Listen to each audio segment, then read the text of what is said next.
Hello, everybody, and welcome to our webinar. Today, we're going to delve into the often overlooked topic of healthcare delivery to incarcerated persons. For many individuals who are incarcerated, access to quality healthcare is not only limited, but often non-existent. Yet these individuals face a myriad of health challenges, both physical and mental, as a result of their confinement. We're going to explore the various challenges that incarcerated individuals face when it comes to healthcare, as well as the potential solutions that can be implemented to address these issues. We're going to briefly introduce each of our presenters for today and then go over an agenda of what our presentation will encompass. My name is Jacob, and I am an economics student, and I have a minor in healthcare leadership. My name is Jolie. I'm from Provo, Utah, and I am a public health student. My name is Corinne, and I am from Provo, Utah, and I am also a public health student. My name is Heidi. I'm from the Bay Area, and I'm a public health student. Perfect. Today, we're excited to go over a lot of these things together. We're going to start with a brief video after the agenda that will kind of give a great overview of the issue at hand. And then we'll pass the time over to Heidi to talk about population description and population vulnerability. And then Jolie will cover health disparities, obstacles, and barriers facing incarcerated persons. And then Corinne will give a profile of an incarcerated individual, as well as providing some preventative actions that can be taken by providers to assist incarcerated persons. And then I'll round us out by sharing a success story that we've seen here locally, as well as partnering organizations with incarcerated persons. We'll show that video now.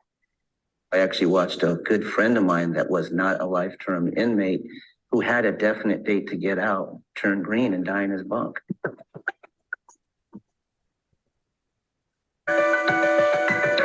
Prison healthcare in the U.S. is broken. After serving their time, prisoners will almost certainly be sicker upon their release, if they even make it that long. Joseph Calderon was in prison for 17 years. While serving time in the security housing unit, I had chest pain one night, 7 sharp pains that woke me up out of a dead sleep. Joe wasn't able to see a doctor the night of his chest pain. It wasn't until 2 weeks later that he finally got to see one. Joe says the doctor told him he just had a muscle cramp and sent him back to his cell with Benadryl. While prisoners are the only Americans who are constitutionally guaranteed to have health care, they often have to fight to see doctors and get medicine. Okay, so why is prisoner healthcare so bad? When it comes to political power, prisoners rank pretty much at the bottom. In certain states, they can't even vote. And prisoners rank at the bottom of the social ladder, too. American society generally views people in prisons and jails as deserving of whatever mistreatment they get. There just isn't the political will to make prisons and jails more humane. And state and city governments are under tremendous pressure to make the cost of incarceration as low as possible. Low pay of facilities tends to attract less qualified doctors. Much of the medical care is outsourced to private contractors, who often rely heavily on unlicensed medical assistants instead of doctors. And it can take months to even see a doctor. One of those contractors, Southern Health Partners, only requires its doctors to spend 6 hours a week visiting jails. And one doctor may be responsible for thousands of inmates. We see cases every day of the most horrific abuse and neglect of desperately sick people. A prisoner told to take Tums for what turned out to be cancer. Nurses failing to deliver medications and falsifying records to show that they did. We have one case where a nurse wrote in the patient's chart that he had his vital signs were normal and he was in no apparent distress, despite the fact that the prisoner had actually died 10 hours earlier. If they're lucky enough to get actual medical advice, prisoners might not be able to afford following it. They're still charged for copays and prescriptions. Their jobs in prison pay just pennies an hour. The average pay scale is about 18 cents an hour. So $5 for your medications can start to add up. Prisons and jails are designed to break people down. It's all but impossible to get meaningful care in a prison setting that is inherently detrimental to a person's physical and mental health. And stressful conditions, lack of exercise, and a diet full of salt, sugar, and carbohydrates don't do much to help sick inmates heal.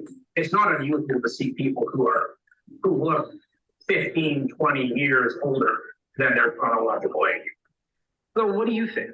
It seems the real question isn't should prisoners get adequate health care, but how badly are we as a society willing to treat people in American prisons and jails?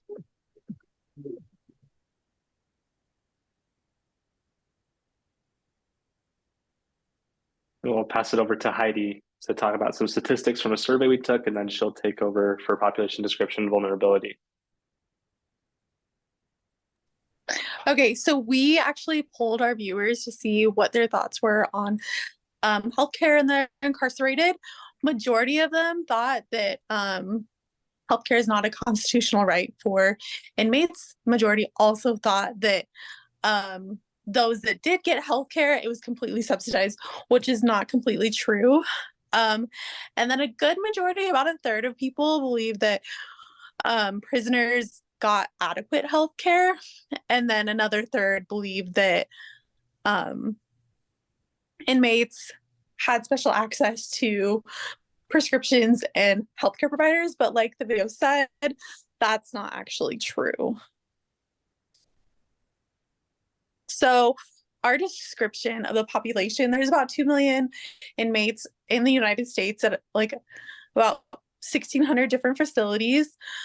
In Utah, there's 4,500 inmates at 29 different facilities within the state. Majority of our inmates are white and Black. 30% of our inmates identify as Hispanic, and majority of our inmates are between the ages of 31 and 45, and most are male. So the incarcerated are a vulnerable population because they're exposed to a lot of violence, a lot of chronic abuse, and then, like the video said, denying of treatment. Because prisons are historically small and have very tight quarters and house a lot of people, prisoners are at a higher rate and risk of contracting communicable diseases like HIV, Hep C, and tuberculosis. They're also at a higher risk of having mental health issues, and then later on in life, developing cardiovascular disease. And Julie will take over talking about health disparities, obstacles, and barriers. So a few of the health disparities are listed in this table that I have right here. Like the video mentioned, a lot of these health disparities are due to poor health environments, injuries from violence, overcrowding, which, makes it harder for infectious diseases to be controlled. But the table shows that the jail population for chronic conditions as well as communicable diseases such as HIV and AIDS are a lot higher compared to the general population, showing the obvious disparity. Some of the obstacles and barriers that were also mentioned in the video, but are listed in a lot of studies, are the lack of preventative care, the lack of quality of doctors due to low costs that prisons are allotted to spend on their prisoners, as well as the prisoners' lack of ability to go elsewhere for healthcare. Sometimes we have the choice to pick a doctor and they don't. They just are stuck with whoever is given to them. Prisons can vary in the quality of their healthcare depending on if they're privately owned or publicly owned. So one prison may have better healthcare than the other, and nothing is really streamlined across all prisons. Also, like we mentioned, the poor funding, lack of government resources, as well as the disparity of people of color that are also in prison compared to white people. Perfect. And Corinne will give us a fictitious profile as well as talking about some preventative measures that providers can take. Okay, so this is a guy named Wayne Smith who was sentenced to prison for 10 years. And he got in a fight with one of the inmates, and he had a couple of cuts on his hands that caused him to get a little bloody, but he was able to get cleaned up and didn't think too much about it. Now, about 4 weeks later, he started to get what seemed to be like a bad flu, and he didn't do anything about it. He decided to tough it out. And after a week or two, those symptoms went away. 8 years later, Wayne was about to be released, and he was doing a routine check where they tested inmates for HIV before they were released, and his results came back positive. This is just one example of ways that diseases or sicknesses can be transferred from inmate to inmate, and this is something that is a concern among inmates.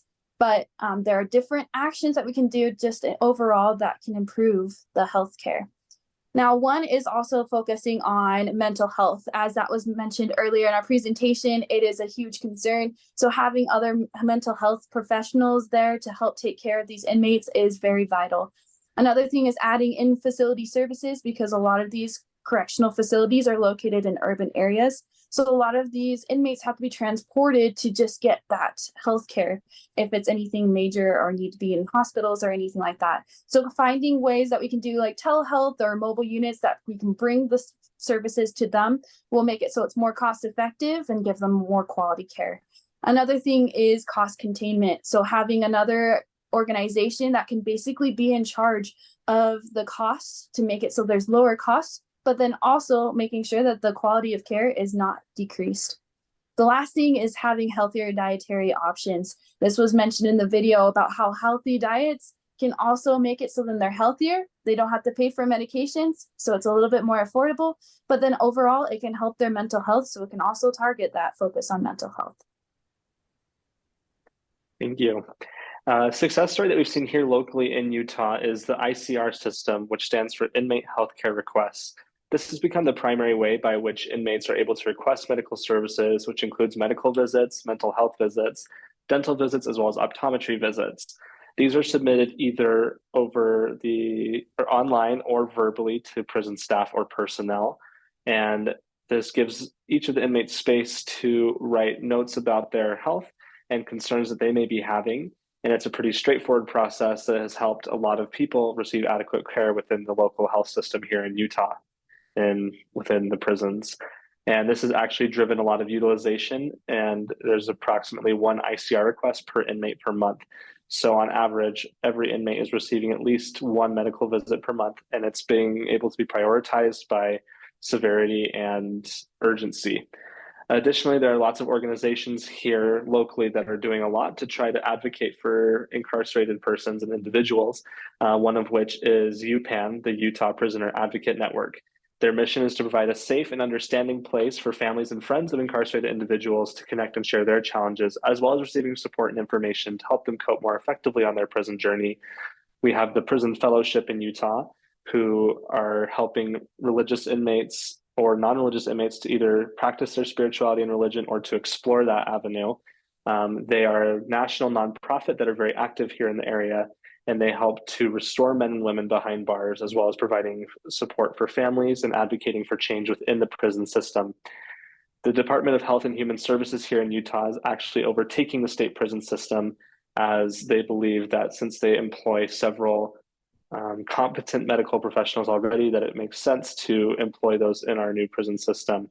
And they will deliver the medical, dental, optical, mental health, as well as pharmaceutical services.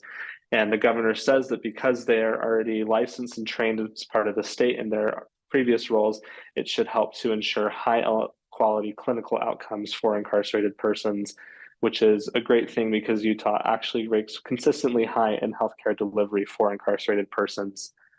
That concludes our presentation, but we do have a few questions. As Heidi mentioned earlier, we were polling the audience, and these are the questions. These are some questions that you can review and test yourself on, and I'll stop on each for a few seconds, but we're grateful for the time that we were able to spend with you, and hopefully we're able to teach you a few things about healthcare for incarcerated individuals.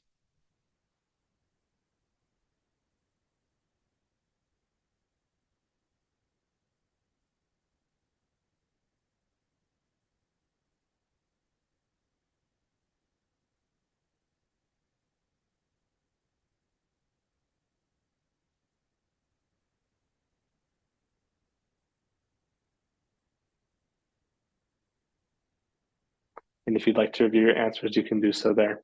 Thank you so much for tuning in.